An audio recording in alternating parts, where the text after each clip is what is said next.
नमस्कार, आप देख रहे हैं जवाब तो देना पड़ेगा और आपके साथ में विजेंद्र सोलंकी। कहते हैं कि भीड़ का कोई चेहरा नहीं होता, लेकिन यह भी सच है कि उस भीड़ के आगे या पीछे एक चेहरा जरूर होता है जिसकी वजह से भीड़ होती है, जो उस भीड़ के लिए जिम्मेदार होता है। जयपुर के रामगंज में भी हाजी रफत के इंतकाल के बाद जो भीड़ इकट्ठी हुई उसमें किशन पोल के कांग्रेस के विधायक अमीन कागजी और आदर्श नगर से कांग्रेस विधायक रफीक खान भी शामिल थे। पुलिस सुरक्षा दे रही थी, यानी जिन नेता को रोकना था वो या तो अगुवाई कर रहे थे या फिर खुद उसमें शामिल थे, और जिस पुलिस को कार्रवाई करनी थी वो सुरक्षा दे रही थी। लेकिन सवाल यह है कि क्या बस यही नियमों का उल्लंघन हुआ है? क्या बस यहीं पर कोरोना प्रोटोकॉल को तोड़ा गया है? आज हम आपको हर वो तस्वीर दिखाएंगे जिसमें हर पार्टी शामिल और नियमों की जमकर धज्जियां उड़ाने में आगे हैं, और सवाल पूछेंगे, जनता सुधर जाएगी? क्या पहले नेताजी सुधर पाएंगे?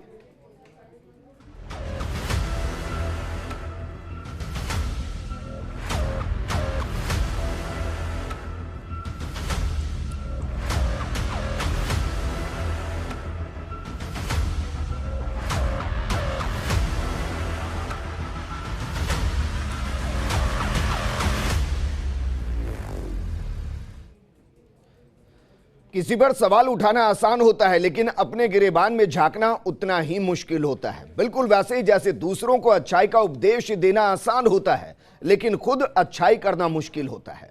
तस्वीर हम आपको दिखा रहे हैं, तस्वीरों को जरा देखिए। पहली तस्वीर है जयपुर के रामगंज की। सैकड़ों की संख्या में लोग, सुरक्षा देती पुलिस, अगुवाई करते या शामिल होते दो विधायक। तस्वीरें हाजी रफत के इंतकाल के बाद जनाजे की है। ना विधायक ने भीड़ को रोका, ना पुलिस ने। दूसरी तस्वीर देखिए। दूसरी तस्वीर सवाई माधोपुर की है। खंडार विधायक पंचायत कक्ष पहुंचे थे इंसाफ दिलाने के लिए, हमदर्दी दिखाने के लिए, लेकिन सियासत चमकाने से बाज नहीं आए। भीड़ जुटाई, नियमों को तोड़ा, जमकर कोरोना प्रोटोकॉल का, लॉकडाउन का उल्लंघन कर दिया। अब तस्वीर देखिए, महाराष्ट्र की तीसरी तस्वीर देखिए, जहां बीजेपी विधायक महेश की बेटी की शादी होनी है। उससे पहले हल्दी की रस्म निभाई गई। खुद विधायक साहब भी इस दौरान मौजूद रहे, लेकिन ना तो चेहरे पर मास्क किसी के नजर आए और ना ही सोशल डिस्टेंसिंग नजर आई। हवा में हल्दी के साथ नियम उड़ते दिखाई दिए। ना ही शादी में शामिल लोगों की संख्या का ध्यान रखा गया और ना ही जिम्मेदारी को समझा गया। अब हम आपको लेकर चलते हैं महाराष्ट्र से निकालकर गुजरात के अंदर। यह अंतिम तस्वीर गुजरात के अहमदाबाद की है, जहां हजारों की संख्या में महिलाएं और पुरुष कलश यात्रा निकाल रही हैं। यहां पहले पुलिस कलश यात्रा को सुरक्षा देती नजर आती है और फिर जैसे ही मामला बढ़ता है उनको गिरफ्तार करती है। यानी नियमों की धज्जियां चारों तरफ उड़ रही है, लेकिन हर भीड़ के पीछे नेताजी मौजूद है। ऐसे में सवाल यही है कि दूसरों को नसीहत देने वाले नेताजी क्या पहले खुद सुधरेंगे? और अगर जनता नियम तोड़ती है तो क्या उसके लिए नेताजी उकसाते हैं? वो अप्रत्यक्ष तौर पर कहते हैं, समझाते हैं कि डरने की जरूरत नहीं, मैं हूं ना। आज बात इसी मुद्दे पर, और इस मुद्दे पर बात करने के लिए हमारे साथ मौजूद है बीजेपी विधायक मदन दिलावर जी, कांग्रेस विधायक रफीक खान जी, बीजेपी नेता मनीष पारिक जी, कांग्रेस नेता स्वर्णिम चतुर्वेदी जी, धर्मगुरु आचार्य सौरभ राघवेंद्र जी और धर्मगुरु सैयद असगर अली जी। शुरुआत करें रफीक खान जी आपके साथ इस चर्चा की। जो तस्वीरें दिखाई दी, यकीनन वो तस्वीरें नहीं होनी चाहिए थी। हम ये भी मानते हैं कि भावनाएं होती हैं और भावनाओं को रोका नहीं जा सकता, लेकिन आप तो विधायक हैं, आपकी चलती होगी। आपने रोकने की कोशिश की, विधायक की भी नहीं चली, विधायक को भी नहीं सुना गया।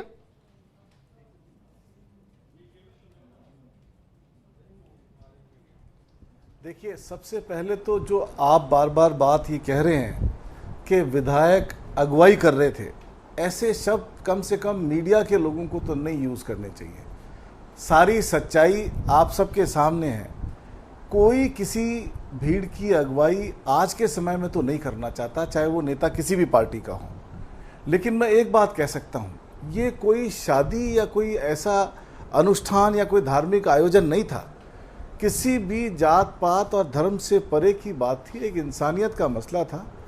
एक ऐसा आदमी जो जयपुर में समाज सेवी था और 36 कौम के लोग उसके साथ जुड़े हुए थे जी, और हमेशा वो समाज सेवा की बात करता था। जो आदमी, आपने आज का भास्कर पढ़ा हो तो उसने छापा है कि जयपुर नगीनों की नगरी से एक हीरा चला गया। ऐसी ही बात थी।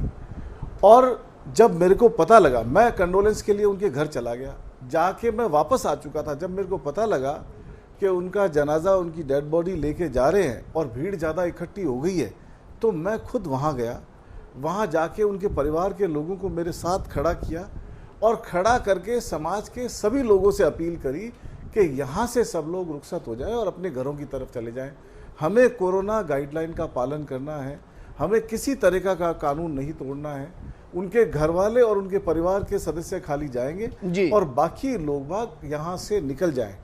आप अगर वीडियो फुटेज और आपके पास सारी चीज़ें हैं तो वो भी मिल जाएगी, आप ढूंढोगे तो, नहीं तो मैं भेज दूंगा। हमने अपील करी। समहाउ जब आदमी, एक कोई शादी ब्याह का आयोजन डिफरेंट होता है और आदमी की डेथ के इमोशंस डिफरेंट होते हैं। अपन, कोई भी इंसान शमशान में या कब्रिस्तान में जाता है तो उसमें डिफरेंट तरह के भाव आते हैं और वो सोचता है कि मैं ये काम अच्छा करूं, मैं ये काम अच्छा करूं और ऐसे करूं वैसे करूं।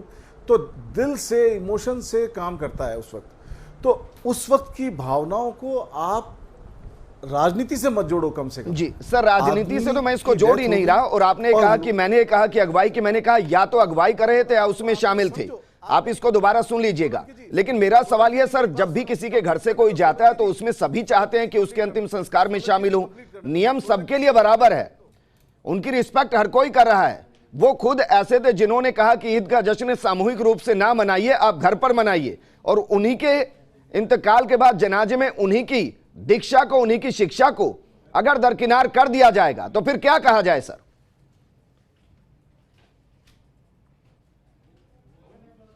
विजेंद्र जी, यही तो बात कह रहा हूं। उनके परिवार के लोगों के साथ खड़े होकर हमने अपील करी लोगों को कि अपने को यहीं से डिस्बर्स हो जाना है, यहीं से भीड़ को डिस्करेज करना है, यहीं से लोगों को बोल देना है कि आप घर चले जाओ। ऐसे में अपन ये सेंटेंस यूज कर दें कि साहब नेताजी अगुवाई कर रहे थे, ये सरासर गलत है। इस तरह की बात हमको, लेकिन सर जो सड़कों पर तस्वीरें दिखाई दी हैं जिसमें बाकायदा पुलिस सिक्योरिटी दे रही है, उन तस्वीरों के लिए भी कुछ कहिए। सरकार संवेदनशील है, सरकार सिक्योरिटी नहीं दे रही है। भीड़ ज्यादा हो गई, इतनी भीड़ हो गई कि पुलिस का जो जितना स्टाफ वहां मौजूद था वो उनको रोक पाने में सक्षम नहीं था। तो जिस तरह के हालात हो जाते हैं, उससे स्थिति से निपटने के लिए जो बेस्ट से बेस्ट उपाय पुलिस कर सकती है, जनता कर सकती है, जनप्रतिनिधि कर सकता है, वो किया गया। ठीक है सर, इसका मतलब तो ये हो गया कि सारी तस्वीरें सही हैं, फिर तो कहीं पर भी भीड़ जुट जाए, पुलिस अगर असमर्थ है, अगर वो उसको कंट्रोल नहीं कर सकती तो सारी तस्वीरें फिर जायज ही हैं, नाजायज तो कुछ है ही नहीं फिर सर। बीजेपी विधायक मदन दिलावर जी भी हमारे साथ जुड़े। मदन दिलावर जी, बीजेपी पुरजोर तरीके से कह रही है कि कांग्रेस के राज के अंदर इस तरीके से कोविड प्रोटोकॉल का उल्लंघन किया गया, एक विशेष समाज के प्रति नरमी बरती गई। मैंने और तस्वीरें भी दिखाई हैं सर, गुजरात की तस्वीरें दिखाई मैंने, महाराष्ट्र की तस्वीरें दिखाई। हाल तो वहां का भी ऐसा ही है, मतलब जहां जैसी सरकार वहां वैसी नीति के हिसाब से काम होगा।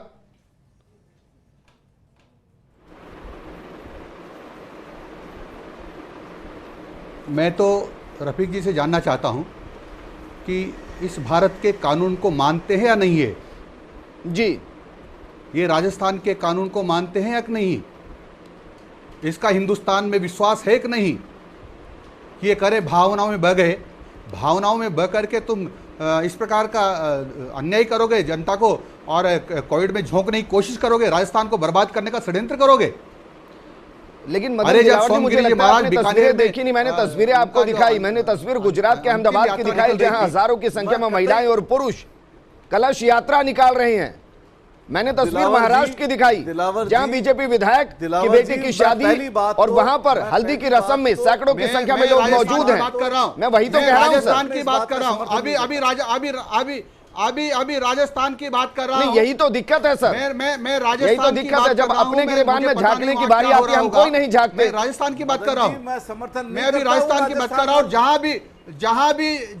जहां भी ऐसा हुआ है वहां निश्चित रूप से दंड मिलना चाहिए, चाहे हिंदू या मुसलमान है, सबको दंड मिलना चाहिए। लेकिन क्या रफीक जी से पूछना चाहता हूं कि हिंदुस्तान के, राजस्थान के कानून को मानते कि नहीं मानते? मैं किसी सूरत में समर्थन की बात नहीं कर रहा हूं। और ये सोमगिरी जी महाराज बीकानेर में जो उनका निधन हुआ था, तब अंतिम यात्रा निकल रही थी, तब तो बैरिकेड्स लगाए थे पुलिस ने। नहीं कर रहा हूं मैं, ये इसका मतलब हिंदुस्तान में विश्वास नहीं करते हैं, इनकी सरकार अलग से चलती है। नहीं, वो इनकी तो पार्टियों की सरकार चलती है। अलग से ही चलती ये है राजस्थान सर। सरकार को नहीं मानते। गुजरात के अहमदाबाद की अरे, तस्वीरें मैंने दिखाई, वहां भी सुकाम किसी ने कोहली के रोका, 500 लोग इकट्ठे वहां भी किए पुलिस थे, ऐसे ही खड़ी तो हुई एसपी थी, ने ऐसे ही कलश यात्रा निकल रही थी, मुख्यमंत्री ने डांटा ऐसे ही फिर हंगामा हुआ, तब मुख्यमंत्री- वीडियो वायरल हुआ तो कार्रवाई कर दी जैसे रामगंज में हो गई। यही तो मैं समझा रहा हूं सर।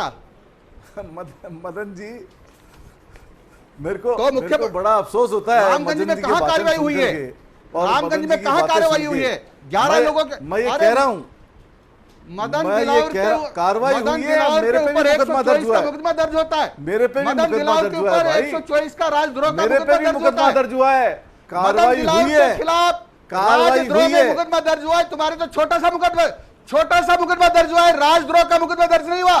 राजद्रोह का मुकदमा तुम्हारे ऊपर दर्ज नहीं हुआ, तुम्हारे ऊपर राजद्रोह का दर्ज नहीं हुआ। मदन दिलावर के ऊपर राजद्रोह का दर्ज हुआ है, जबकि कहीं मैंने कोविड नियमों की अवहेलना नहीं की। मैंने कोविड नियम की अवहेलना करने वालों को आगाह किया था। मुकदमे दर्ज होंगे आपके ऊपर। अरे मुख्यमंत्री जिस ने, तरह की आप आदमी हो, जैसा आपका उधलपुर कैरेक्टर के है, डीएम को और एसपी जिस को तरह इसलिए की डांटा। बातें आप करते हो, बीकानेर के एसपी को और कलेक्टर को इसलिए डांटा, ये एक संत खाली का निधन हो गया, फैलाने के उसकी अलावा यात्रा में कोई लोग बात जाना नहीं चाहते करते थे, हो। कांग्रेस मैं ये कह रहा हूं, पुलिस ने बैरिकेड्स लगा दिए। जो ठीक है, वापस मैं आपके पास आऊंगा। हमारे अरे, साथ आपने बताया धर्मलाल आप सैयद हिंदुस्तानी असगर है, अली जी है, सैयद आप असगर हिंदुस्तानी- अली जी। देखिए, अफसोस सबको है, चाहे वो जब भी दुनिया से कोई जाता है तो दुख होता है, लेकिन जो वो दीक्षा देके गए, जो वो शिक्षा देके गए, उन्हीं को दरकिनार कर दिया गया। उन्हीं के जनाजे के अंदर अगले ही मिनट भुला दिया गया कि वो हमें क्या सीख दे के गए। असगर अली जी, देखिए विजेंद्र जी, हम एक संवेदनशील समाज में रहते हैं और उसका हिस्सा हैं। 4 मौके ऐसे होते हैं जहां पर लोग आउट ऑफ कंट्रोल हो जाते हैं। खुशी का मौका, गम का मौका, आस्था का मौका और विरोध और आक्रोश का मौका। ऐसे मौके पर लोग बाहर आ जाते हैं और उनको कोई लीड नहीं करता। सबसे पहली चीज़ तो इसकी हम कोविड प्रोटोकॉल की हमेशा पालना की। इस बार भी इबादत जो है मस्जिद में हो रही है, यहाँ तक के एक घर से 3-3 जनाजे एक समय में उठे, लेकिन उसकी भी पालना की गई।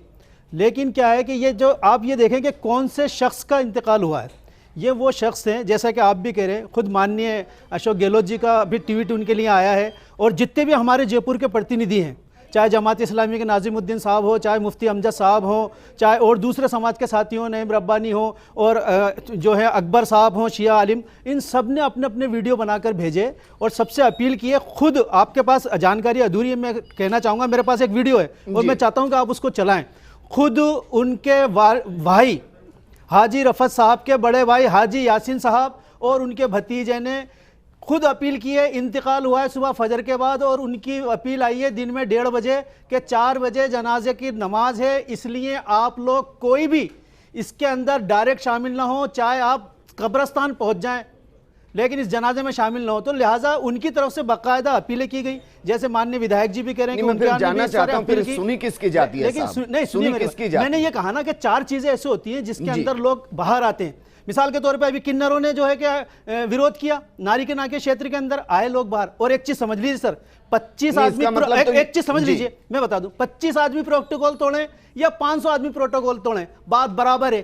30 मई की बात है, पूरे हिंदुस्तान ने देखा, पूरे हिंदुस्तान के अंदर बीजेपी का सरकार के 7 साल पूरे हो रहे थे। हालांकि माननीय प्रधानमंत्री ने कहा कि हम इसको सादगी से मनाएंगे, लेकिन उनके चाहने वालों ने हर राज्य के अंदर उस दिन रसोई बाटी। मैं कह रहा हूं 25 आदमी हो या 500 आदमी हो, प्रोटोकॉल तोड़ना एक जैसा है। तो लेकिन किसी एक बंदे ने भी उनके खिलाफ कहीं कोई शिकायत नहीं करी, क्योंकि मानव सेवा का काम था। तो कई बार ऐसा होता है कि चीजें आउट ऑफ कंट्रोल हो जाती है। इसका मतलब ये नहीं है कि कोई उनको भड़का रहा है, कोई उनसे कह रहा है कि आप प्रोटोकॉल तोड़ो। प्रोटोकॉल तोड़ रहे हैं, ऑनलाइन नमाजें हो रही हैं, ऑनलाइन दर्शन हो रहे हैं, नमाज के लिए सब मस्जिदें बंद कर दी गई। ईद जैसी इतनी बड़ी नमाज जो साल में एक बार पढ़ी जाती है, मैं जितनों को सुना हूं, इसका मतलब तो ये हो गया कि राजस्थान के अंदर, देश के अंदर कभी भी कुछ भी हो जाएगा, कोई नहीं रोकेगा, पीछे भावनाओं का नाम दे दिया जाएगा। भावनाओं का नाम मैंने नहीं लिया। और क्या बचता है सर, बताइए ना मुझे। 4 चीजें ऐसी होती हैं जिस वक्त लोग बात नहीं मानते। लॉकडाउन चल रहा है, लेकिन मैं तो ये कह रहा हूं लॉकडाउन चल रहा है, बेवजह अगर कोई घर से निकल रहा है वो रुका कैसे नहीं? विजेंद्र सर, लॉकडाउन का पालन हो रहा है और बहुत अच्छे तरीके से राजस्थान में हो रहा है। राजस्थान में हम जो भी हमारे तस्वीरें लॉकडाउन की थी, फ्रंट लाइन वर्कर हैं, ये लॉकडाउन की तस्वीरें करते हैं। और जो राज्य मैं आपसे पूछ रहा हूं, ये लॉकडाउन की तस्वीरें थी कि हमने अभी तक अपने आप को बचाए रखा है इन सब चीजों के अंदर। हमने राजस्थान की बहुत अच्छी कंडीशन है। हालांकि हम इसके खिलाफ हैं कि कोई प्रोटोकॉल हम तोड़े या किसी से टूटता है, ये बिल्कुल वाकई गलत बात है। लेकिन ये कहना कि कोई अगवाई कर रहा है, जनाजों की कोई अगवाई नहीं करता सर। जनाजे आस्था पर मबनी होते हैं, लोग अपना आप पहुंचते हैं। लोगों को रोकने ये तो हम ये समझ सकते हैं नहीं, कि मैं जब यही एक तो कह ऐसे रहा हूं, व्यक्ति- अगर लोग पहुंच रहे हैं सर, मैं सिर्फ 2 किलोमीटर दूर से ऑफिस आता हूं, जी जी सिर्फ 2 किलोमीटर दूर से मुझे 2 जगह रोका जाता है, 2 जगह गाड़ी चेक होती है, मुझसे पूछा जाता है आप कहां जा रहे हैं, बिल्कुल और हर सर। दिन वही रूट है, 1 महीने से मैं वही कर रहा हूं। तो मैं ये कह रहा हूं, जब इतने हजार लोग निकले, सैकड़ों कह लेता हूं, जब निकले एक जगह इकट्ठा हो रहे थे, तब किसी को दिखाई नहीं दे रहा था। मैं ये कह रहा हूं, ये आपका सवाल सही है। आप ये देखें, उनके घर से कब्रिस्तान की दूरी मात्र 1.5 किलोमीटर की है, और लोग उनके घर की गली के अंदर तो हो ही नहीं सकते, हजारों लोग इकट्ठे, ऐसा हाल है।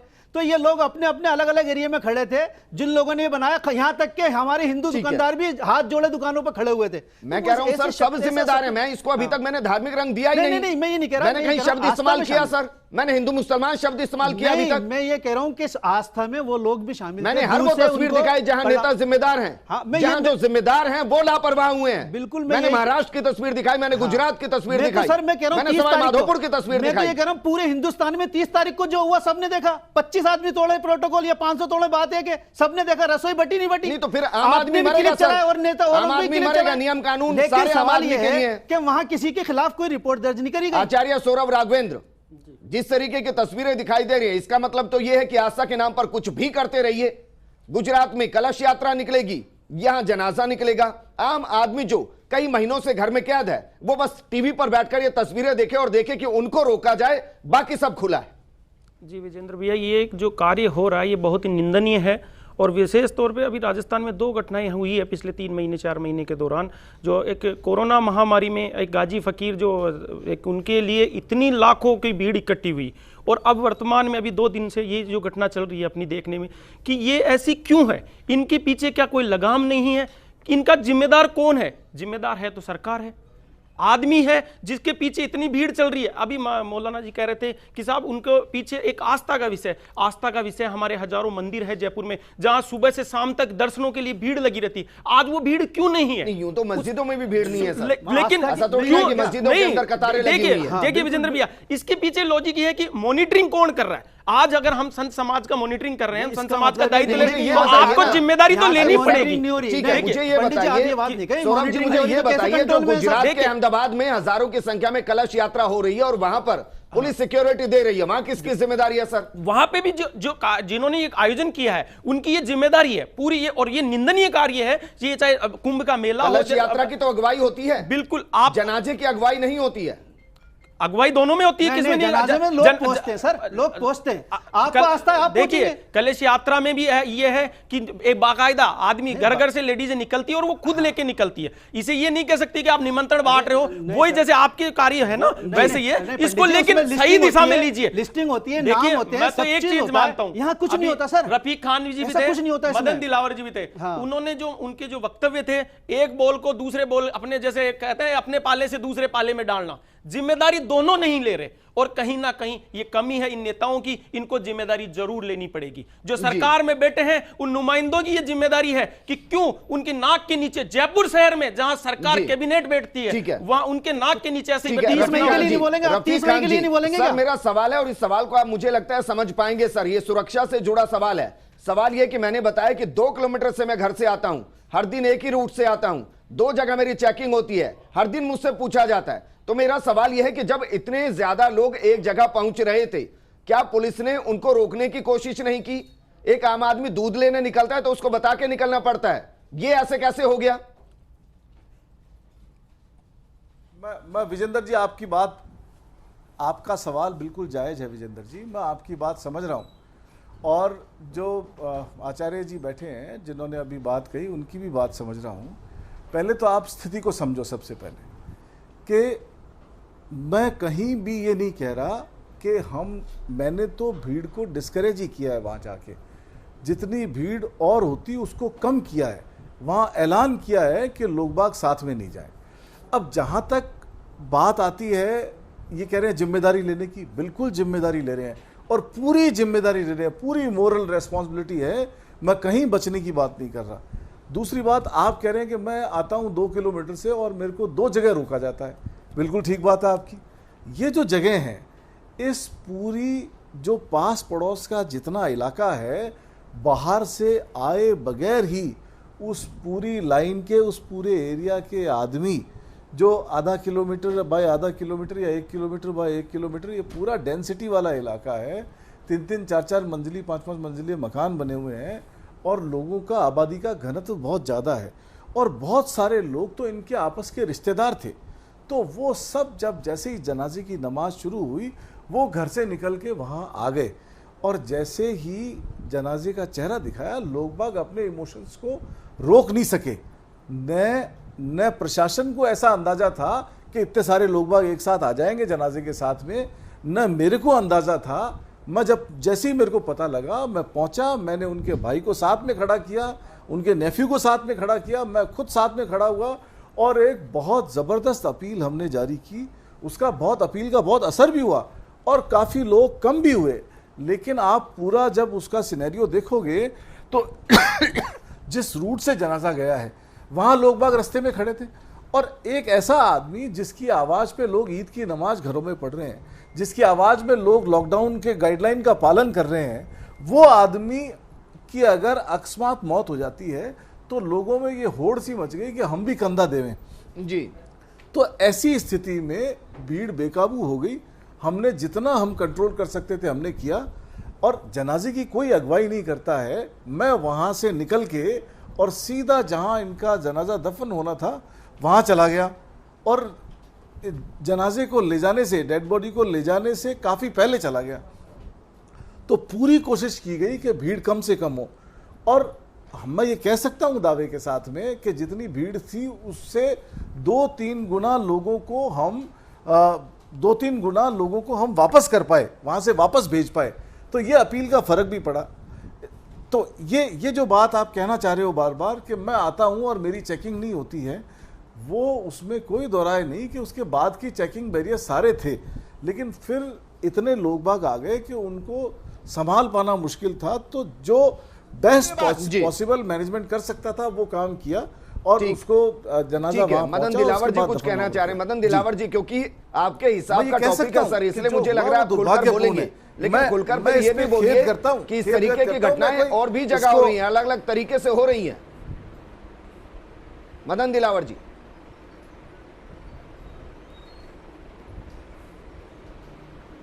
मैं कह रहा हूं, ये कह रहे हैं कि मैंने अपील की, सब लोग चले गए, अधिकांश लोग चले गए और मैं वहां चला गया। ये गए जब 15,000 लोग नहीं थे क्या? लोगों को बेवकूफ बना रहे हैं टीवी पे बैठ करके। लोग चले गए, ये बड़े समझदार बनने की कोशिश कर रहे थे। 15,000 जब मदन दिलावर के ऊपर राजद्रोह का मुकदमा हो सकता है तो रफीक खान के ऊपर क्यों नहीं हो सकता? अगर दरगाह के अंदर जहां मैं गया और अगर 15,000 आदमी हो तो मैं राजनीति छोड़ दूंगा। जब बीकानेर एसपी के कलेक्टर को डांटा जा सकता है, सोमगिरी महाराज के निधन पर लोगों के जाने पर उनको डांटा जा सकता है, अरे तो फिर इनको पार्टी से क्यों नहीं निकाला जा सकता? ये राजस्थान के कानून नहीं मानते, हिंदुस्तान के कानून नहीं मानते। ये बताइए आप नागरिक है कहां के? पार्टी का मामला है, लेकिन हम यह सवाल कर रहे हैं कि अगर जो जिम्मेदार हैं क्या वो अपनी जिम्मेदारी निभा रहे हैं, क्या जिम्मेदारी को समझ रहे हैं? बीजेपी नेता मैं मुख्यमंत्री मनीष पारिक जी मेरे साथ जुड़े हैं। मनीष पारिक जी, मुख्यमंत्री से निवेदन कर रहा हूं। मनीष पारिक जी, जो घटना हुई उसको लेकर बीजेपी के तमाम नेता बोले हैं, तमाम नेता, लेकिन मैं राजस्थान नहीं, मैं पूरे देश की बात कर रहा हूं। जब गुजरात की तस्वीर हम दिखाते हैं तो कहते हैं वो गुजरात का मामला है, वहां से हमारा क्या लेना देना। जब मैं महाराष्ट्र में बीजेपी विधायक की बेटी की शादी की तस्वीरें दिखाता हूं तो कहते हैं कि महाराष्ट्र का मामला, हमारा क्या लेना देना।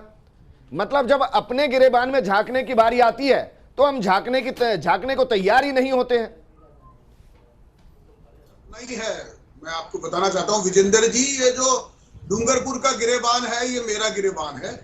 ये जो साले मोहम्मद जी का जनाजा है उनके वालिद साहब का, वो मेरा गिरेबान है। ये जो यहाँ जयपुर में गुलाबी नगर में हो रहा है ये मेरा गिरेबान है, मैं इसी में झांक रहा हूँ। मैं ये निवेदन करना चाहता हूं कि वे असगर अली साहब कह रहे थे कि मोदी जी ने 2 सालाना जश्न मनाया तो सब लोगों ने मास्क नहीं लगाया, बड़े बड़े प्रोग्राम करे। ये गलत बयानी है। वर्चुअल प्रोग्राम हुए, डिस्टेंसिंग हुई, मास्क लगाए, छोटे छोटे प्रोग्राम हुए, गाय को चारा दिया, पक्षियों को वो दिए और गरीब को रोटी दी। मनीष जी बहुत सारे वीडियो मिल जाएंगे। मनीष जी पूरे राजस्थान से वीडियो आ जाएंगे। एक बार मनीष जी पूरे राजस्थान से वीडियो आ जाएंगे। जी एक ही भाषा बोल रहे हैं। मनीष जी पूरे राजस्थान से वीडियो आ जाएंगे।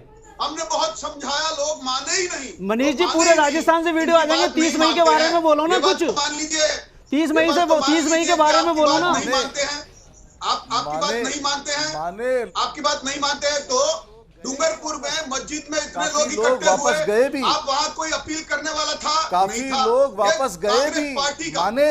रफीक साहब, मैं निवेदन करना चाहता हूं रफीक खान साहब, आप जिम्मेदार, मैं नुमाइंदे हैं, उन लोगों के नुमाइंदे हैं जो आपके भरोसे वोट देके बैठे हैं वहां।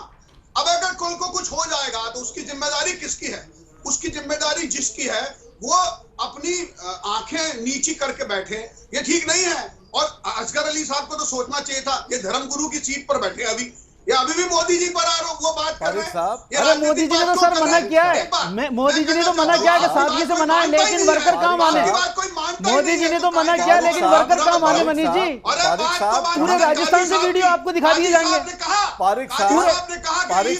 पूरे राजस्थान से वीडियो आएंगे सर। ये थोड़ी ना कि कोई ये गलत करा है तो सब गलत करते चले जाएं, उसके लेकिन कहीं भी कोई एक शिकायत दर्ज नहीं हुई, क्योंकि गरीबों की मदद हो रही है। मैं तो ये कह रहा हूं कि जो भी जहां भी जैसे भी हो रहा है वो सब गलत हो रहा है, और उसको रोका क्यों नहीं जा रहा? ईद को घर पे मनाया ना, इन असगर अली साहब के कहने से कोई जनाजे से नहीं गया। अरे सर 30 मई धर्मगुरु है, 30 मई को अगर कोई प्रोग्राम करता है तो वो लीड करता है सर, उसको कोई अगुवाई करता है, जनाजों की कोई अगुवाई नहीं करता। मैं ही नहीं बल्कि रफीक साहब ने अपील की। नहीं, लेकिन एक बात बताइए, तो आप सरकार को क्यों नहीं कह रहे हैं? नहीं, आप मुझे एक बात बताइए असगर साहब, अब सरकार को कहिए ना कि जनाजे में किसी को आने से नहीं रोके, किसी के अंतिम सफर में किसी को आने से नहीं रोके, फिर क्यों बैरियर लगाया गया कि 20 से ज्यादा लोग शामिल नहीं होंगे? ये बिल्कुल आपकी ये तो सब पर लागू होता होगा ना सर? ये आप दुरुस्त कह रहे हैं कि ऐसा थोड़ी ना किसी के परिवार से कोई चला गया उसके रिश्तेदार शामिल नहीं होना चाहते, सब शामिल होना चाहते हैं। 100% सत्य है, आप बात समझे। ये तो सरकार वाकई ये फेलियर अगर वहां के थानों का है तो ये हम कहने में कोई गलती नहीं है कि एक अति परिचित व्यक्ति के अगर जान जारी है तो प्रोटोकॉल पहले से ही वहीं पर ही रहना चाहिए कि भाई देखो यहाँ ऐसे लोग नहीं होना चाहिए। जब जिस दौर में हम अपने ईश्वर को, अल्लाह को घर बैठकर याद कर रहे हैं, बिल्कुल, क्या उनको याद नहीं किया जा सकता था? क्या उनको अंतिम बार याद नहीं किया जा सकता था? देखिए बिल्कुल किया जा सकता था बिल्कुल किया जा सकता था। स्वर्णिम चतुर्वेदी, कांग्रेस नेता स्वर्णिम चतुर्वेदी हमारे साथ है। कांग्रेस स्वर्णिम, सवाल बहुत सीधा है और सवाल यह कि क्या ये सुरक्षा का फेलियर नहीं है? जिस जोर में हम मंदिर, गुरुद्वारे, मस्जिदों को बंद कर रहे हैं और कह रहे हैं कि घर पर रहकर अपने अपने इष्ट देव को याद कीजिए, अल्लाह को याद कीजिए, इनको भी अंतिम विदाई दी जा सकती थी।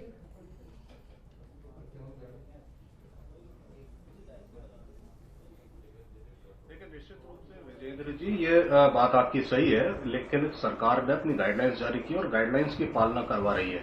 जहां गाइडलाइंस का उल्लंघन होता है वहां पे गाइडलाइंस को उल्लंघन करने के विरुद्ध करने वालों के विरुद्ध एक प्रक्रिया होती है, उस प्रक्रिया का भी पालन किया जा रहा है। प्रशासन अपने कार्य में मुस्तैद है। लेकिन जो बात आप कह रहे हैं सही है, और मुझे जहां तक जानकारी है कि वहां पे अपने बड़े ही एक मुअज्जिज व्यक्ति हैं हाजी रफैक साहब, जब उनका जनाजा निकला तो जनाजा निकला तब भीड़ नहीं थी, जब वो रास्ते में आते गए, लोग अपने घरों से बाहर आते गए अंतिम दर्शनों के लिए। और निश्चित रूप से ये बात सही है कि प्रशासन ने, हमारे जो विधायक वहां मौजूद थे और मुअज्जिद समाज के लोगों ने वहां पे अपील करी और लोगों को रोकने के लिए कहा, रोका गया। और ये आज जो स्थितियां बनी है, जो भारतीय जनता पार्टी के तमाम नेता आरोप प्रत्यारोप की राजनीति कर रहे हैं, इन्हें सबसे पहले अपने गिरेबान में झांककर ये देखना चाहिए, जब ये कार्रवाई करते हैं या कहीं भी कानूनों का उल्लंघन करते हैं तो उनके विरुद्ध या इनकी जहां जहां सरकारें होती हैं और जब ये खुद कानून का उल्लंघन कर रहे होते हैं तो क्या प्रशासन कोई कार्रवाई करता है?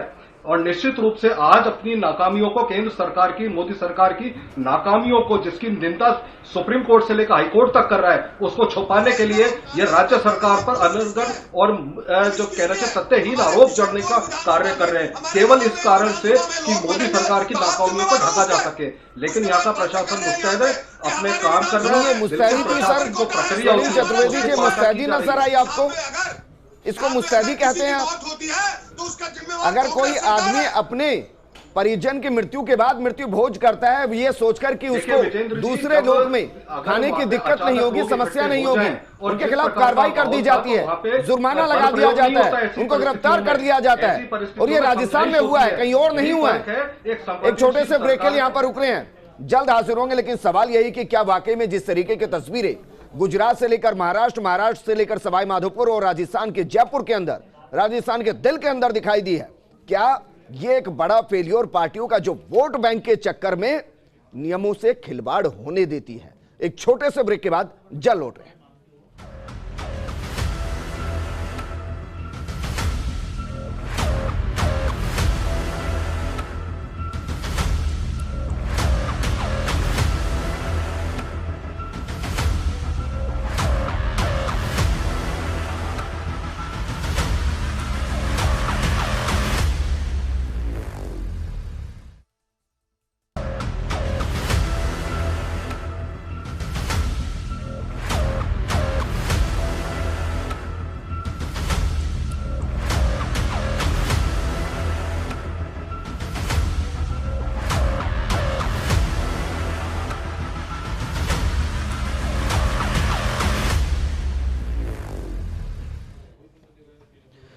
ब्रेक के बाद आपका स्वागत है। हम बात कर रहे हैं आज की जिस तरीके से तस्वीरें दिखाई दे रही हैं और उनके अंदर नेता भी दिखाई दे रहे हैं, क्या वाकई में भीड़ के पीछे एक चेहरा होता है, आगे एक चेहरा होता है, या गलती से वो चेहरा बन जाते हैं। रामगंज के अंदर जिस तरीके की तस्वीर दिखाई दी, गुजरात के अहमदाबाद के अंदर जिस तरीके की तस्वीरें दी, कैसे आम आदमी ये समझे कि वो कई दिनों से, कई सप्ताह से घरों में कैद है और अचानक से पूरे प्रोटोकॉल टूटते हुए दिखाई देते हैं। इस पर बात करने के लिए बेहद खास पैनल हमारे साथ मौजूद है। रफी खान जी, आपके पास में आ रहा हूं सर। बीते साल में चलते हैं 2020 में, जब रामगंज के अंदर कोरोना फैला था, इसी सरकार ने बहुत महत्वपूर्ण काम किया था कि हर घर के, हर गली के बाहर एक पुलिस वाला खड़ा कर दिया था और उसकी वजह से रामगंज का मॉडल फिर पूरे राजस्थान में दिखाई दिया था, नजीर बन गया था। सर, डेथ होने और सुपुर्दे खाक होने के बीच में 9 घंटे थे, अगर मैं गलत नहीं सर। क्या ऐसा नहीं किया जा सकता था? क्या ये फेल्योर नहीं कि समझ पाए कि इतने बड़े शख्सियत हमारे बीच से चले गए हैं, हीरा हमारे बीच से चला गया है, उनके भावनाओं में लोग बहेंगे, उसके लिए पहले से कार्रवाई तैयारी करते, पहले से पुलिस को वहां अलर्ट कर देते, दिक्कत ही नहीं आती।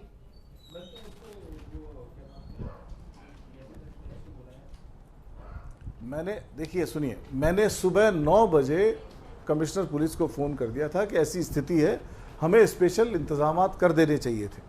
लेकिन पुलिस का ये अंदाज़ा नहीं था। आप एक बात समझने की कोशिश करो कि जब हम वहाँ से निकले हैं और जब मैं वहाँ से निकला हूँ, भीड़ को डिस्करेज कर दिया गया और लोगों को बोला अपने अपने घरों में चले जाएं। तब इतने लोग बाग नहीं थे। ये अभी ज़ोर ज़ोर से चिल्ला रहे थे पारिक साहब। इनको मतलब मैं कैसे अल्फाज यूज़ करूँ, इनकी तरह मैं बदतमीज़ नहीं हो सकता, मैं सही शब्दों में बात करूंगा। ये कह रहे हैं कि हमारी किशन पोल, हमारा परकोटा। अरे भाई, ये पार्टी पॉलिटिक्स की बात नहीं हो रही है, ये कांग्रेस बीजेपी नहीं है, ये एक समाज सेवी की डेथ हुई है और जो उनके दर्शन करने पहुंचे उस पर किसी पार्टी का टैग नहीं लगा हुआ, वो किसी पार्टी का टैग नहीं लगा हुआ उसके ऊपर। वो जो आदमी वहां दर्शन करने पहुंचा है उसके ऊपर किसी पार्टी का टैग नहीं लगा हुआ। वो अपने उस समाज सेवी को अंतिम दर्शन करना चाहता था, जो उनको अकस्मात छोड़ के चला गया, जिसने वर्षों से उनकी सेवा करी है। आप बात को घुमा रहे हो, पार्टी पॉलिटिक्स में ला रहे हो, बीच में मौत के साथ राजनीति करते हो। आपको शर्म आनी चाहिए किस तरह के अल्फाज आप यूज कर रहे हो। एक आदमी, एक समाज का एक प्रभुत्व आदमी, जिसे कोरोना जैसे टाइम में, कोरोना जैसी महामारी में आदमी घर से बाहर नहीं निकलता है बिना किसी इमरजेंसी के। ये इमोशंस थे पब्लिक के। प्रबुद्ध संत नहीं थे क्या सोमगिरी जी महाराज बीकानेर के? समझ नहीं पाया। प्रबुद्ध संत नहीं थे क्या तादाद में सोमगिरी जी लोग आ महाराज जाएंगे। बीकानेर के? जब जनाजा शुरू हुआ तब नंबर कम था और जब रास्ते में लोग बाग आए, रास्ते से लोग बाग निकल के आ गए, घरों से लोग बाग निकल के आ गए, ऊपर से लोग बाग मकानों से हाथ जोड़ के जनाजे को विदा कर रहे हैं, रुखसत कर रहे हैं। आप उस पर राजनीति कर रहे हो।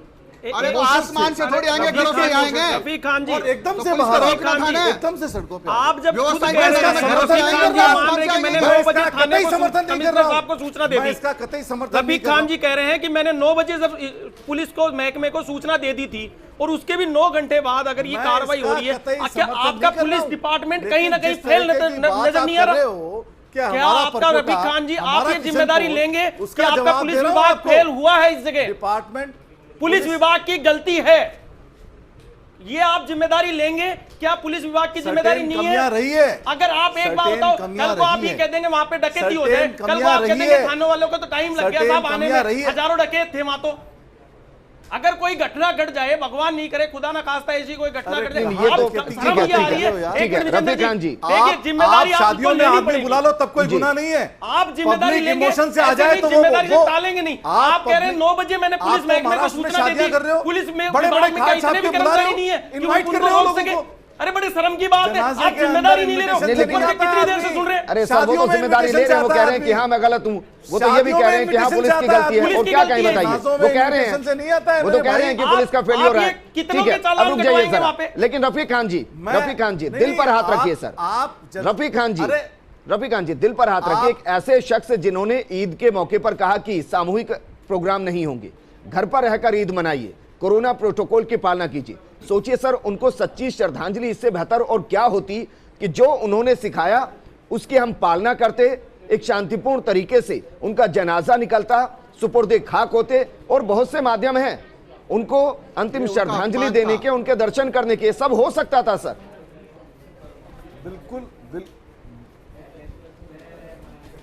बिल्कुल सही कह रहे हैं आप विजेंद्र जी, इसमें कोई दोहराए नहीं। जिस आदमी ने हमेशा शांति प्रिय और कोरोना गाइडलाइन, और खाली कोरोना गाइडलाइन ही नहीं, जब जब समाज को किसी बात की जरूरत पड़ी तो जिस आदमी ने समाज को दिशा दी, उस आदमी के जनाजे में इतनी भीड़ होना, मैं इस बात का समर्थन नहीं करता हूं, और उनके परिवार के लोग बाग भी नहीं करते। परिवार के लोगों ने और हमने मिलकर सामूहिक अपील करी, मैं अपील में साथ खड़ा हूं उनके, और उस वक्त लोग बाग चले भी गए।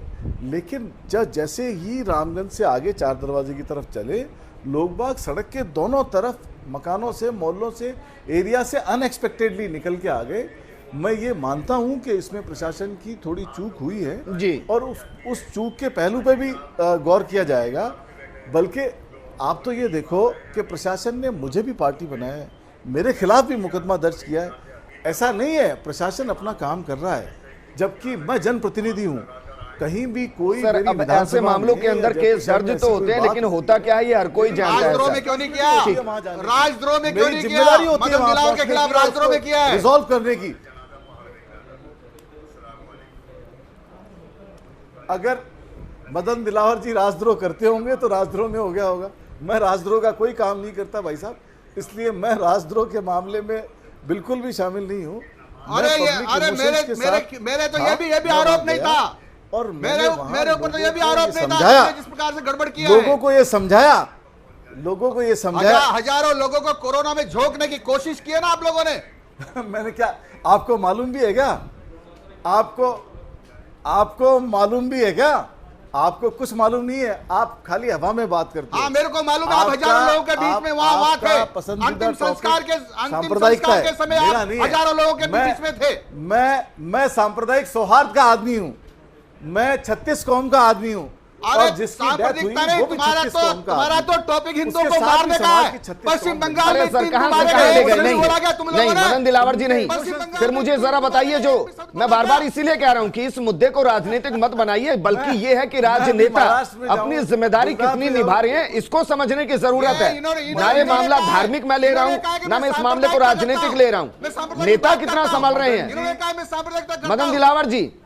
मदन दिलावर जी, आप इतने सवाल खड़े कर रहे हैं। सर मुझे ये बताइए ना, गुजरात मॉडल का तो जिक्र पूरे देश में किया जाता है, छाती ठोक ठोक कर कहा जाता है। फिर बताइए अहमदाबाद के अंदर हजारों लोग कलश यात्रा में कैसे शामिल हुए, वहां पुलिस सुरक्षा कैसे दे रही थी, ये बताइए सर। राजस्थान की बात करूंगा, हंस के भी बात किया मदन दिलावर जी, वो तो राजस्थान की मदन दिलावर जी रुकिए जरा। पुलिस पर हमले किए थे, मदन दिलावर जी, पुलिस पर हमले किए थे, कोरोना से लड़ेंगे, पुलिस पर हमले किए थे, गाइडलाइन का पालन करेंगे, कोई कमी होगी उसका सुधार करेंगे। मैं चाहूंगा एक बार, अगर मेरे में कमी लगे आप मेरे को बताना, आप में कमी अरे मुंह में राम बगल में बताऊंगा। छुरी तुम्हारे यहाँ। थोड़ा हंस के मुस्कुरा। अच्छा मदन दिलावर जी, कोरोना का प्रोटोकॉल तो तब भी था जब एक शव को रखकर सिविल लाइंस में प्रदर्शन किया जा रहा था, कोरोना से उस वक्त भी कोरोना प्रोटोकॉल था। वो दिखता नहीं है, उसकी शक्ल मैं यही कह रहा हूं कि राजनेता सियासी फायदा उठाने के लिए उल्लंघन करते हैं नियमों का। मुस्कुरा के धैर्य से काम लिया करो। मदन दिलावर जी, प्रेशर बढ़ जाएगा,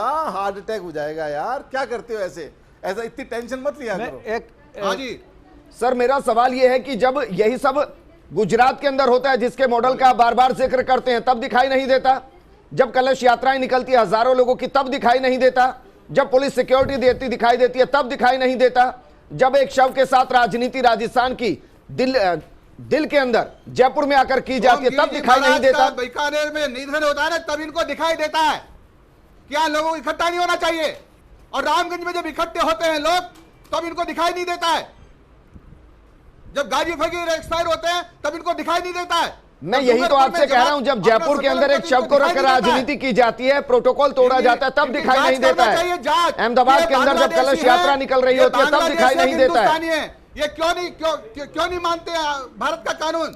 भारत का कानून क्यों नहीं मानते? सर बारत का कानून एक पार्टी और एक नेता पर थोड़ी ना लागू होता है, वो पूरे देश पर लागू होता है। वो अहमदाबाद में भी लागू होता है, वो जयपुर में भी लागू होता है, सब पर लागू होता है, सब पर लागू होता है। सर लागू होता है, हाँ सब पर लागू होता है। तो कहिए गुजरात की बीजेपी चल रही, कहां ले जा रहे हो डिबेट को? सर मैं डिबेट को नहीं, मैं राष्ट्रीय पटल पर डिबेट रख रहा हूं कि जिसके हाथ में जहां ताकत वो उस हिसाब से उसका इस्तेमाल कर रहा है। असगर जी मैं ये कह रहा हूं कि इस तरीके से अगर सिर्फ भावनाओं की बात की जाएगी तो भावनाएं सबके लिए बराबर होती हैं सर। किसी गरीब परिवार से भी कोई चला जाता है ना, तो उस परिवार की भावनाएं उसके लिए उतनी ही प्रबल होती हैं। वो उसमें जाना चाहता है, लेकिन उसको डंडे मार के भगा दिया जाता है। अगर वो उसके लिए यह सोचकर प्रतिभोज कर दे, मृत्यु भोज कर दे कि उसको दूसरे लोक में कुछ मिल जाएगा, तो उस पर चालान काट दिए जाते हैं, उसको गिरफ्तार कर लिया जाता है। नियम अलग अलग नहीं हो सकते। देखिए सर, एक चीज़ मैं बताऊं आपको, अब मैं चाहूँगा कैमरामैन इसको वीडियो को जूम करके दिखाएं कि इसमें बाकायदा ये अपील कर रहे हैं इसके घर के लोग, इनके पूरे ने हमेशा प्रशासन का सहयोग करा है, तो ये उनकी आखिरी मंजिल। कहने का मकसद ये है कि हाँ, फिर भी हम ये कहते हैं कि हम परिवार तक तो गया ही नहीं, क्योंकि परिवार उस वक्त दुख में होगा। हाँ बिल्कुल बिल्कुल। देखिए एक चीज़ बताऊं मैं आपको, आज हम लगभग 2 महीने से घरों में हैं। हमारे फ्रंट लाइन वर्कर्स का मनोबल टूटता है जब ऐसे हादसा होते हैं। हम इसको मानते हैं। हम ये भी मानते हैं कि प्रोटोकॉल तोड़ा गया, हम ये भी मानते हैं। हमें ये भी मानना चाहिए कि ये 2 महीने से घरों में जो लोग कैद थे, ये कोई भूख की वजह से बाहर नहीं निकले, ये किसी विरोध की वजह से बाहर नहीं निकले। रामगंज से लेकर और पहाड़गंज तक ये जो 1.5 किलोमीटर का एरिया है, जैसा कि बताया गया है कि पूरी आबादी मुस्लिम है। अगर ये लोग सिर्फ घर से बाहर आकर दर्शन के लिए बाहर भी खड़े हो जाते हैं तो वहां 25-30 हज़ार आदमी आराम से हो जाता है, अलग अलग चौराहों पर भी। यह बात आप समझे। जबकि ये मालूम था कि एक ऐसा व्यक्ति जो सामाजिक सौहार्द का शांति दूत है और वो खुद अपील करता रहा है, तो हमें वक्त से पहले प्रोटोकॉल लेना चाहिए था। यानी कि गवर्नमेंट खुद अरेंज करती, खुद पहले से पहुंचते, इनके घर वाले बाकायदा करें। हमारे शहर के 25 सम्मानित व्यक्तियों ने, मुफ्ती अमजद साहब, शिया आलिम जो है नाजिश अकबर साहब, फिर आप मुझे वो नाम गिनाएं। मैं कह रहा हूं अगर सबने अपील कर दी तो उनकी मानी नहीं जा रही, तो या तो वो मुफ्ती नहीं है। नहीं मैं बताऊं, आप उनको माना नहीं जाता है। इसमें तो लाखों लोग होते हैं। दो अलग-अलग नजरिए थोड़ी ना हो सकते हैं कि फतवा जारी होगा तो मान लेंगे, नहीं होगा तो नहीं मानेंगे। हमारी आवाजाही खुली रही होती और इधर उधर से लोग आने जाने का होता तो इसमें तो लाखों लोग होते। काफी लोग रुके सर, ये तो काफी। ये जो चौराहों पर जो भीड़ आ गई, ये जो वीडियो आप दिखा रहे हो, ये पर्टिकुलर चौराहे का है। अगर कोरोना का दौर नहीं होता सर, विजेंद्र जी मेरी बात सुनिए, अगर कोरोना का दौर नहीं होता तो शायद मैं भी उसमें शामिल होता। सुनिए, हो सकता है और भी लोग शामिल होते। विजेंद्र जी मैं क्योंकि जिन्होंने सामाजिक कार्य किया वो धर्म के साथ नहीं बंधा है। हाँ बिल्कुल बिल्कुल। समझने मेरी चीज, विजेंद्र जी मैं एक चीज आपको बता रहा हूँ, चीजों को समझने की जरूरत है सर। आप जितने भी क्लिप दिखा रहे हैं, सब चौराहे के क्लिप दिखा रहे हैं। एक क्लिप भी उनके मरहूम के घर से लेकर कब्रिस्तान तक का कंटिन्यू क्लिप दिखा दिए जहां पर पब्लिक दिखे। सारे आप चौराहे पे दिखा रहे हैं, जहां चौराहे पे पब्लिक होती हुई क्लिप आ गई। लेकिन फिर भी मैं ये कहना चाहूंगा कि आप 30 पॉइंट के बारे में क्यों नहीं बोलना चाह रहे? जहां 50 लोग प्रोटोकॉल तोड़ रहे हैं वहां क्यों नहीं बोलना चाह रहे? घुसपैठिया तो नहीं है, ये जांच का विषय है, जांच करना चाहिए। मदन दिलावर जी, अगर आप ये सब कह रहे हैं तो फिर सोचिएगा, वहां जाते वक्त अपने बीजेपी नेताओं को कहिएगा वोट मांगने ना जाएं, अगर ऐसा है तो। नहीं ये भी कहना गलत है आपका, सारे मुसलमान कांग्रेस ही नहीं। ये 2018 से पहले भी रामगंज वहीं था। रुकिए जरा मदन दिलावर जी, 2018 से पहले भी यही रामगंज था सर, यही रामगंज था ना। अगर जितने आरोप आप लगा रहे हैं, मुझे बताइए कितनों पर कार्रवाई की आपने? सुन लो मेरी बात जी, पहले सुनो मेरी बात, पहले सुनो, बोलिए सर, बोलिए। मैं ये निवेदन कर रहा हूं कि जो धर्म गुरुओं की बात नहीं मानता, उनके परिवार की बात नहीं मानता, कानून नहीं मानता है, लाखों लोग आ जाते हैं दिलावर सर, कि वो उनकी बात मानी तभी तो लोग नहीं आए हो सकते, बांग्लादेश सर, लाखों लोग आते उसमें तो उनको वहां से उनके जनाजे में तो लाखों लोग होते। ये ऐतिहासिक जनाजा हो जाता, अगर आम दिन होते तो ऐतिहासिक जनाजा हो जाता। लोग तो चले गए, अरे दिलावर सर तो चले गए वापस। आप ये बात लेते हैं सर, सबसे बड़ा जाता है उसकी बात भी करो। आपके निवेदन पर लाखों लोग तो चले गए, लेकिन वही क्या आतंकवादी बांग्लादेश रुक गए घुसपैठिए। ठीक है, मेरे को मदन दिलावर जी, सर प्लीज रुकिए, असगर जी रुकिए, मदन दिलावर जी, रुकिए, हाँ रुकिए जरा, मदन दिलावर जी सबको म्यूट कीजिए, रुकिए जरा, असगर जी रुकिए, मदन दिलावर जी, अरे सर रुक जाइए, सर रुक जाइए, मदन दिलावर जी, अब मैं आपसे पूछ रहा हूं सर, मुझे ये बताइए, जो कलश यात्रा लेकर निकले, अरे रुकिए सर, रुकिए सर, मदन दिलावर जी, जो अहमदाबाद के अंदर हजारों की संख्या में कलश यात्रा लेकर निकले, जिन्होंने ना कानून को माना, ना गाइडलाइन को माना, ना उन्होंने नियमों को माना, ना उन्होंने किसी का माना, तो क्या वो सारे के सारे आतंकवादी हैं सर? जरा बताइए मदन दिलावर जी। और क्या गुजरात के अहमदाबाद में आतंक पनप रहा है? वहां की सरकार को जांच कर लेना चाहिए, बहुत अच्छे सर, बहुत अच्छे। वहां की सरकार को जांच कर लेना चाहिए। मैं यहाँ की सरकार से कह रहा हूं कि उन्होंने सरकार के आदेश क्यों नहीं माना, कानून को नहीं माना, धर्मगुरुओं की बात को नहीं माना, परिवार के लोगों की बात को नहीं माना, और जो ये करे कि वो लाखों लोग थे, तो इसका लोग समझदार तो चले गए, और आतंकवादी रोहिंग्या और घुसपैठे रुक गए क्या, ये बताए। पर रफीक नहीं, ठीक है मदन दिलावर जी, देखिए ऐसी भी बातें मत कीजिए कि समाज को बांट दिया। मैं यहाँ नेताओं की जिम्मेदारी तय कर रहा हूँ, आप समाज पर ही सवाल खड़ा कर रहे हैं। मनीष पारिक जी, समाज को बांटने की बात नहीं कर रहा, समाज को बांट ही रहे हैं सर। लाखों लोग चले गए वापस, समझदार लोग चले गए, और ये असमझदार भावना नाम की एक चीज होती है सर, आस्था नाम की एक चीज होती है नहीं होती है सर। आप सबको आतंकवादी घोषित कर देंगे, ये किस तरीके के तर्क है? भावना इन्हीं की होती है। नहीं, भावना गुजरात में भी तो है सर, अहमदाबाद में भी तो है। भावना हमारी नहीं थी।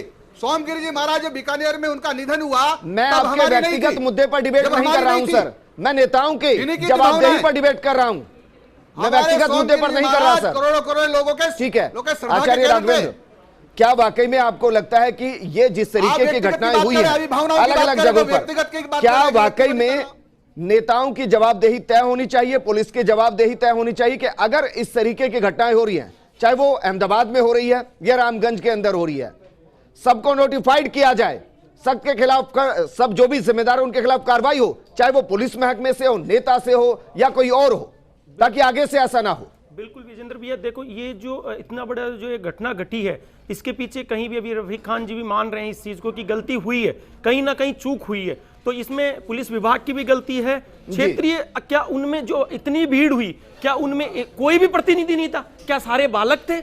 ये बड़ा सोचने का विषय है। इतनी बड़ी, ये कह रहे थे रिश्तेदार हैं उनके, क्या रिश्तेदारों में कोई भी उच्च पदों पे नहीं है? क्या सारे अनपढ़ हैं? कोई तो इतना गैर जिम्मेदार होगा, क्या जिम्मेदारी लेने को हुए? रही बात, जब मेरे को अगर थाने से नोटिस करके पाबंद किया जा सकता है, तो वहां पे भी इतने लोग थे। अभी रफीक खान जी के ऊपर जब मुकदमा दर्ज हुआ है, रफीक खान जी आप एक अपने पे लेके कितनों को बचा ले जाएंगे? इसके पीछे कितनी बड़ी गलती हुई है। आज कोरोना जैसी महामारी, ठीक है मुझे क्योंकि प्रोग्राम को क्लोज करना है। मनीष पारिक जी, फाइनल कमेंट मैं आपसे चाहूंगा सर। राजनीति का मुद्दा नहीं है, ये नियमों के उल्लंघन का मुद्दा है, और उसके लिए चाहे कोई हो, कोई नेता, कोई पार्टी, उनके खिलाफ कार्रवाई होनी चाहिए। जी, मैंने यही निवेदन किया कि इस बारे में विजेंद्र जी के जो कानून अपना काम करता है, रफीक खान जी ने भी कहा, मैंने कहा कि अगर अपन साले मोहम्मद जी के जनाजे में उस समय उनके वालिद साहब के अगर वो काम हो जाता, मुकदमा दर्ज होता, तो यहाँ पे नजीर मिल जाती, और जब नजीर ये मिलती कि आप ऐसा काम नहीं करना चाहिए वरना मुकदमा दर्ज हो जाता है। मैं यही निवेदन करना चाह रहा हूँ राजस्थान सर, ना मैं धर्म की बात कर रहा हूँ, ना मैं राजनीति की बात कर रहा हूँ। मैंने एक बार केवल बात करी राजनीति की, वो असगर अली साहब ने जब कहा कि मोदी जी के 2 साला जश्न में खूब गाइडलाइन टूटी है, ऐसा नहीं था। एक बात मैं निवेदन करना चाहता हूँ कि धर्मगुरु है, इनको राजनीतिक आदमी की बात नहीं करनी चाहिए। दूसरी बात, अगर ये नजीर बनती पहले, अगर ये डूंगरपुर की मस्जिद की भीड़ के बारे में मुकदमा दर्ज होता, नजीर बनती, तो जयपुर में ऐसा नहीं होता। और हमारे रफीक खान साहब ठीक है, स्वर्णिम चतुर्वेदी, फाइनल कमेंट मैं आपसे चाहूंगा सर। अगर इस तरीके से मोब के जरिए, भीड़ के जरिए कानून टूटेंगे, तो फिर आम आदमी कब किस तरीके से सड़क पर निकलेगा, और कैसे तय हो कि आम आदमी कोरोना की गाइडलाइंस की पालना करे?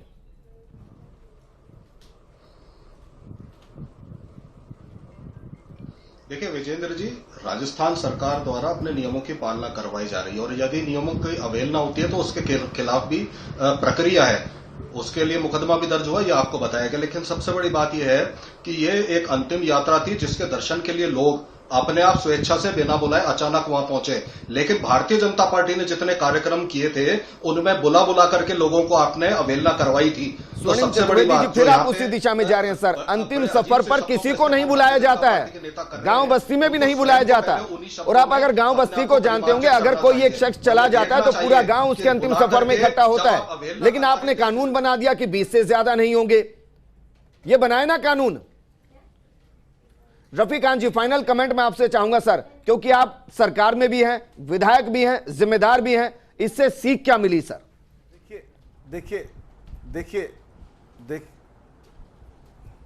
देखिए, बिल्कुल मैं जिम्मेदारी लेता हूं, और मैं इस बात को कहीं भी एनकरेज नहीं कर रहा हूं और कहीं भी सपोर्ट नहीं कर रहा हूं। मैंने आपको बताया कि जैसे ही मेरे को पता लगा, मैं वहां मौके पे गया, मौके पे जाके मैंने उनके परिवार के साथ खड़े होकर अपील करी और ये कहा कि भाई हमें यहाँ से डिस्बर्स हो जाना चाहिए। कोरोना की गाइडलाइन का पालन करना चाहिए। जिस आदमी के जनाजे में हम हैं, जिनकी शव यात्रा, जिनका जनाजा हम लेके जा रहे हैं, उन्होंने हमेशा कोरोना गाइडलाइन को पालन किया। हमें भी इनकी आखिरी अंतिम यात्रा में हमें इनके इन बातों को ध्यान में रख के चलना चाहिए जी। और उसका काफ़ी प्रभाव भी पड़ा, लोग बाग कम भी हुए वहाँ पर। लेकिन अनफॉर्चुनेटली जब हम रास्ते में गए तो लोग दोनों तरफ घरों के आसपास सड़कों पे खड़े थे, एकदम से निकल के आ गए। पुलिस का कंट्रोल वहाँ नहीं रहा, जोर जबरदस्ती का मामला नहीं था, क्योंकि पब्लिक के इमोशंस थे, हमारे साथ जुड़ने के लिए। सेंटीमेंट्स। बाकी मेहमान आपका भी शुक्रिया। हम तो सिर्फ ये कहते हैं कि जहां नेता होता है वहां जिम्मेदारी ज्यादा होती है और जिम्मेदारी को निभाते हुए नजीर पेश करनी चाहिए। इस तरीके की घटनाएं आम आदमी के बीच में ये संदेश देती है कि खास के लिए कानून अलग और आम आदमी के लिए कानून अलग है। नमस्कार।